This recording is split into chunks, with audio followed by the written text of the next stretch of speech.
Rreth në hyrje të Prishtinës në Veternik nuk është vetëm një vend, por edhe një qasje për mijëra qytetarë të cilët çdo ditë marrin rrugën për në Prishtinë dhe anasjelltas. Prej vitesh hyrja në Prishtinë është bërë sfiduese, kjo për shkak të numrit të madh të automjeteve dhe kolonave të vazhdueshme.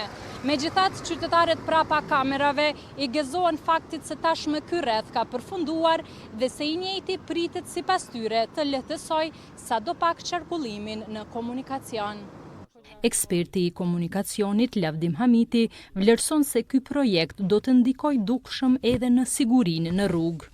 Rrethotullimet janë shumë të rëndësishëm, për shkak se rrethotullimet momentin që projektohen vetëm për shkak se të ulet numri i pikave të konfliktit, apo edhe mjeteve që ka shembull në qarkullim, sikur që është kryqëzimi pa rrethotullim.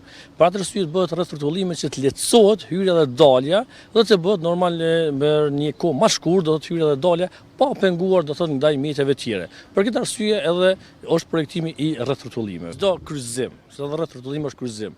Në çdo kryqëzim ku ulen pikat e konfliktit kontribon në sigurinë. Për shkak se një kryqëzim pa rrethotullim shembull ka 36 pika. Ndërsa në rrethotullim ato reduktohen do thotë me një numër shumë të vogël. Kështu që kur të reduktohen do të numri i pikave të konfliktit, normal që siguria do thotë rritet në atë pjesë. Për atë arsye janë edhe rrethotullimet, edhe duhet të jenë rrethotullimet në ato pika ku është parapom.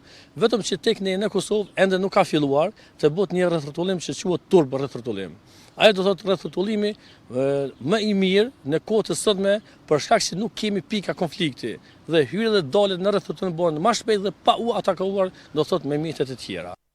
Sipas kryetarit të Prishtinës, Perparim Rama, qëllimi i këtij projekti është lehtësimi i trafikut dhe mundësimi i qasjes së qytetarëve të Prishtinës, veçanërisht e atyre që vijnë nga komuna e Gjilanit, duke e konsideruar si një nga projektet e rëndësishme infrastrukturore që ka arritur ta finalizojë përmes buxhetit komunal.